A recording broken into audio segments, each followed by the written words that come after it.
একদিন তোমারি নাম মসজিদে হবে এলান, ঠিক কিনা? তৈরি থেকো, তৈরি রেখো কবরের মাল সামান। একদিন সবারই নাম মসজিদে হবে এলান। তৈরি থেকো, তৈরি রেখো কবরের মাল সামান।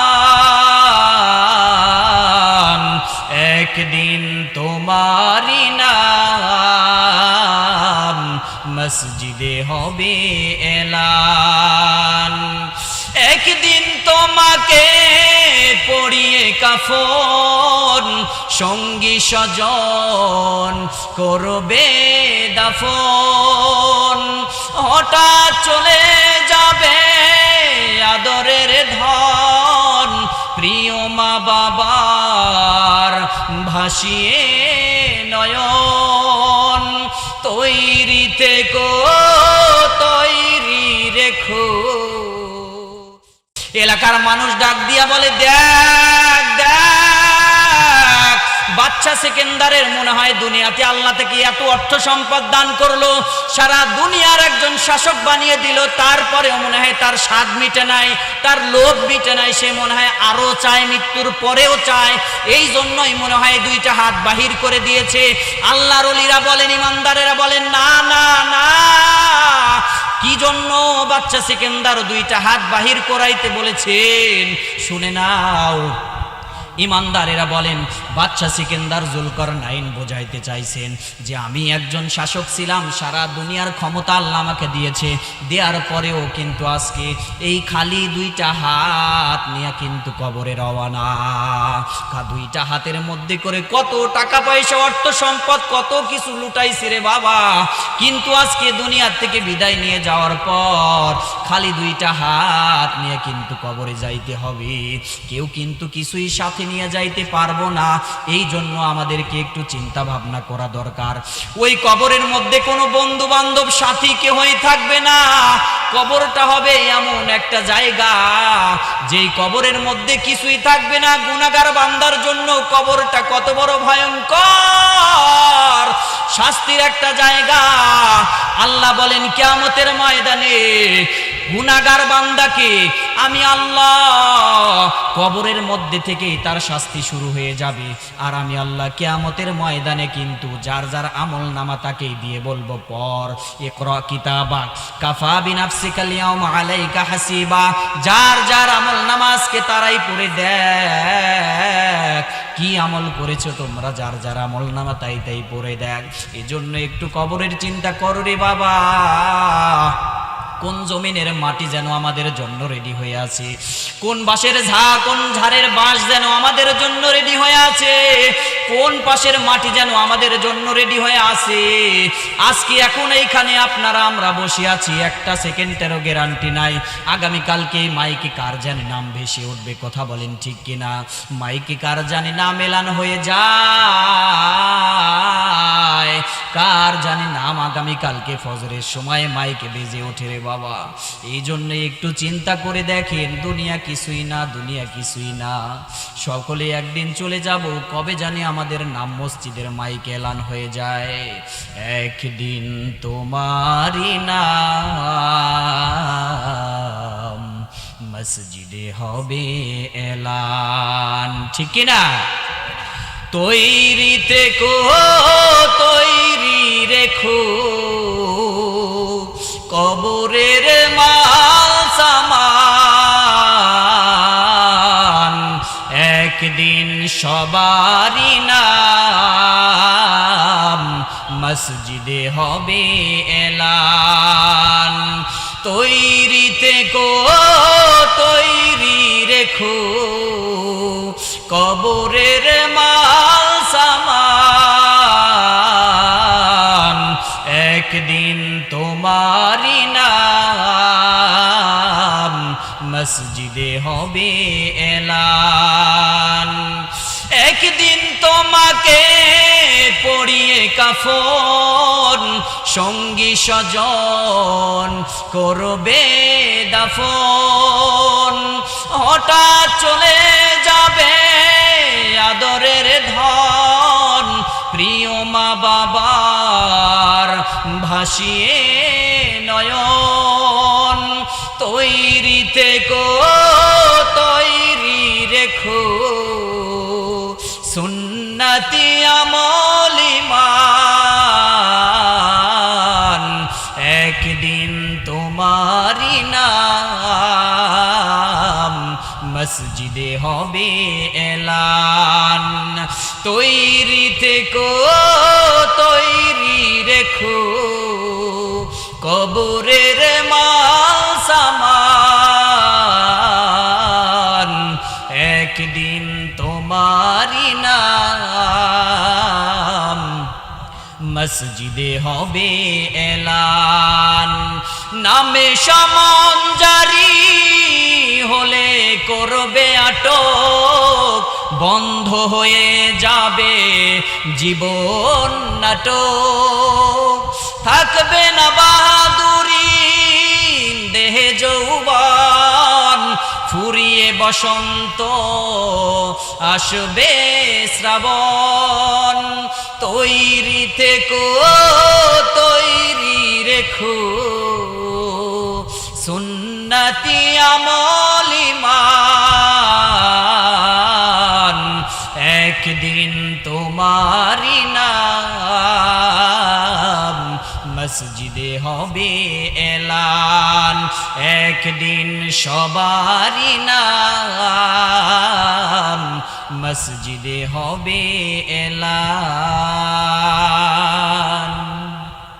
সকলের আমাদের একদিন চলে যেতে হবে, কেউ কি থাকতে পারবো বলেন? কেউ থাকতে পারবো না। এজন্য এক নম্বরে আল্লাহকে ভয় করতে হবে। এক নম্বরে কাকে ভয় করব? আল্লাহ পাককে ভয় করতে হবে। আল্লাহ বলেন, ইয়া আইয়ুহাল্লাযীনা আমানুত্তাকুল্লাহ হাক্কা তুকাতিহি ওয়া লা তামুতুন্না ইল্লা ওয়া আনতুম মুসলিমুন। তোমরা প্রকৃত মুসলমান না হয়ে কবরে আসিও না। আর ভয় করো একমাত্র আল্লাহ পাককে। কাকে ভয় করতে হবে? একমাত্র আল্লাহ পাককে ভয় করতে হবে। আপনি যে কাজই করেন না কেন, আপনার দিলের ভিতরে সব সময় থাকবে আল্লাহর ভয়। কথা বলেন, কার ভয়? আল্লাহর ভয় করে যেই মুহূর্ত থেকে তওবা করে আপনি গুনার কাজ ছেড়ে দিবেন, সেই মুহূর্ত থেকে আল্লাহ আপনার সহযোগী হয়ে যাবে। সুবহানাল্লাহ।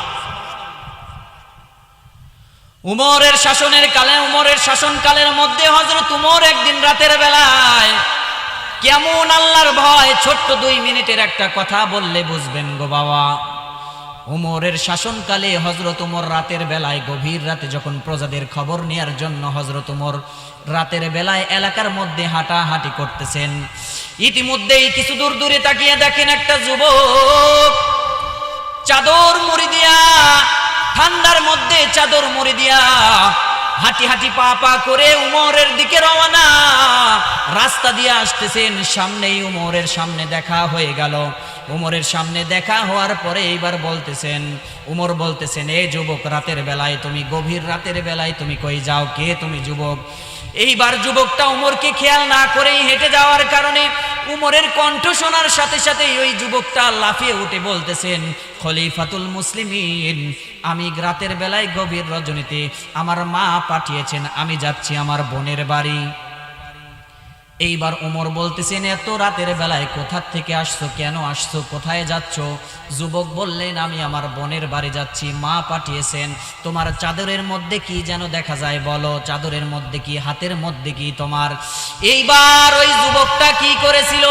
উমরের শাসনকালে উমরের আদেশ ছিল সারা রাষ্ট্রের মধ্যে এক বাক্যে মদ পান করা নিষিদ্ধ ছিল। যেই বান্দা মদ পান করবে তাকে দুনিয়া থেকে বিদায় করে দেবে। এইবার ওই ব্যক্তি রাতের বেলায় মদ পান করিয়া, গোপনে মদ পান করিয়া, হাতের মধ্যে আরেক বোতল মদ চুরি করে বাড়ি নিয়ে যাচ্ছিল গোপনে খাওয়ার জন্য। এইবার মনে মনে যুবক চিন্তা করে, হায় হায়, আমার হাতের মধ্যে, চাদরের মধ্যে তো মদের বোতল। উমর যদি কোনো মতেই জানতে পারে আজকেই আমার শেষ, কেমন কি করা যায়? এইবার সে মনে মনে চিন্তা করিয়া, কি চিন্তা ভাবনা করতে করতেই এইবার উমরের কাছে বলে ফেলছেন, বোনের বাড়ি যাচ্ছি দুধের বোতল নিয়ে। কিসের বোতল?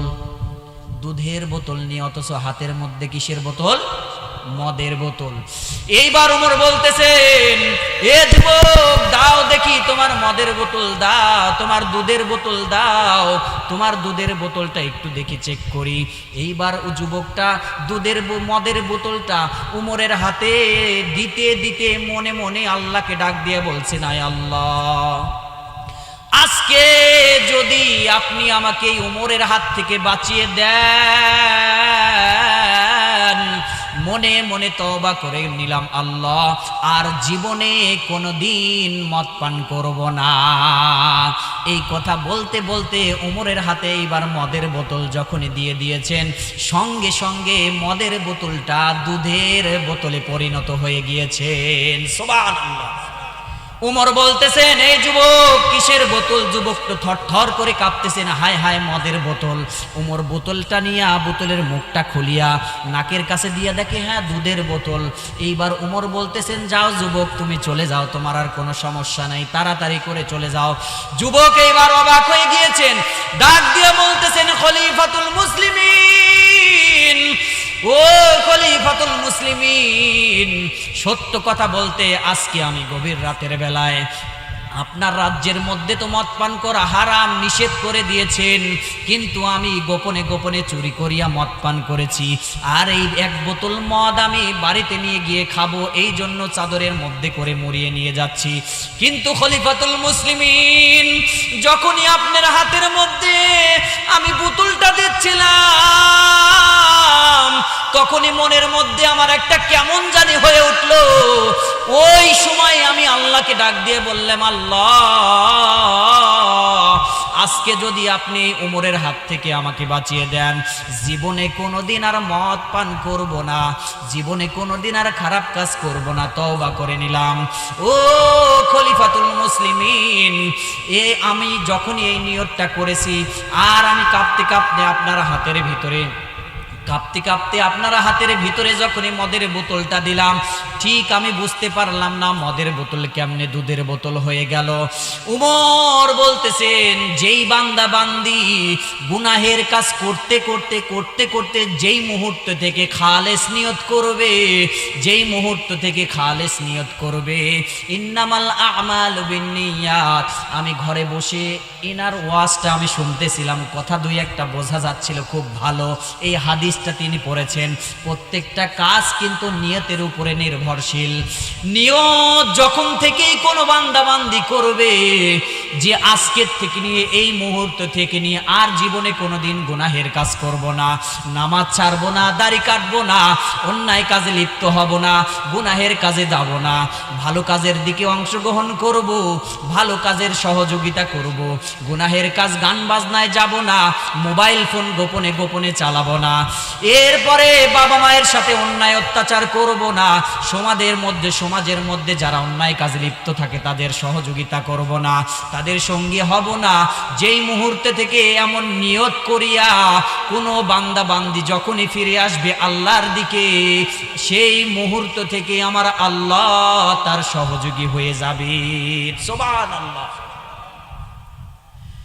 এজন্য বাবারা আমার, হাতে ধরি, পায়ে পড়ে আপনাদের বলি, জীবনে কয়দিনের দুনিয়া, কয়দিন আর দুনিয়াতে বাঁচবেন। আমার মতো কত যুবক, আপনার মতো কত যুবক দুনিয়ার থেকে বিদায় নিয়ে চলে গেল। গত ঈদের দিন থেকে আজকে 2 দিন, এই 3 দিনের মধ্যে দেখলাম ফেসবুকের মধ্যে, এবং স্বচক্ষেও আমার বাড়ি নাটোরের এক রাস্তায় দেখলাম, স্বচক্ষে দেখলাম একসাথে 2টা মোটর সাইকেল, যুবক 6 জন যুবক একসাথে 2টা মোটর সাইকেল সামনাসামনি এমন ভাবে লেগেছে, 6 জনের মধ্যে 4 জন ব্যক্তি সাথে সাথে জায়গায় ইন্তিকাল, আর 2 জন হসপিটালে পড়ে আছে। চিন্তা করে দেখেন কার কখন মৃত্যু চলে আসবে কেউ কিন্তু বলতে পারবো না রে বাবা। আজরাইল কিন্তু আমাদের পিছনে সব সময় ধাওয়া করতেছে, কখন জানি খপ করে ধরে ফেলবে কেউ কিন্তু বলতে পারবো না। সব সময় কিন্তু আজরাইল আমাদের পিছন পিছন ঘুরতেছে। মনে মনে একবার নিজের মনকে জিজ্ঞাসা করিয়া দেখেন কত গুনাহের কাজ করেছেন, কত অন্যায় কাজ করেছেন, নিজের মা বাবাকে কত কষ্ট দিয়েছেন, নিজের আত্মীয়দের সাথে সম্পর্ক বিচ্ছিন্ন করেছেন। এইগুলা কাজের মধ্য থেকে যদি বেরিয়ে আসতে পারেন, আল্লাহ বলেন সাথে সাথে আমি ওই বান্দা বান্দির সহযোগী হয়ে যাব। এজন্য আপনাদের কাছে আবদার, একটু চিন্তা করে দেখেন, আজরাইল কিন্তু পেছন পেছন ঘুরতেছে। আজরাইল কি আমাদের বন্ধু নাকি যে যখন বলবো তখন আসবে এমন নাকি? এমন না। আজরাইল কিন্তু সংকেত দেয় না, সংকেত দিত, এক সময় সংকেত দিত, 3টা করে সংকেত দিত আজরাইল। মুসা আলাইহিস সালাতু ওয়াস সালামের জামানার আগ মুহূর্তে 3টা করে সংকেত দেওয়ার নিয়ম ছিল, কিন্তু নিয়মটা আল্লাহ পাক চেঞ্জ করে দিলেন মুসা আলাইহিস সালাতু ওয়াস সালামের জামানার থেকে। মুসা আলাইহিস সালাতু ওয়াস সালামের জামানার আগ মুহূর্তে 3টা সংকেত, 3টা সিগন্যাল ছিল। আজরাইল প্রথমবার এসে সাক্ষাৎ করে চলে যাবেন, দ্বিতীয়বার এসে সালাম জানাবেন, 3 নম্বরের বার এসে জীবন জানটা কবজ করে নিয়ে চলে যাবেন।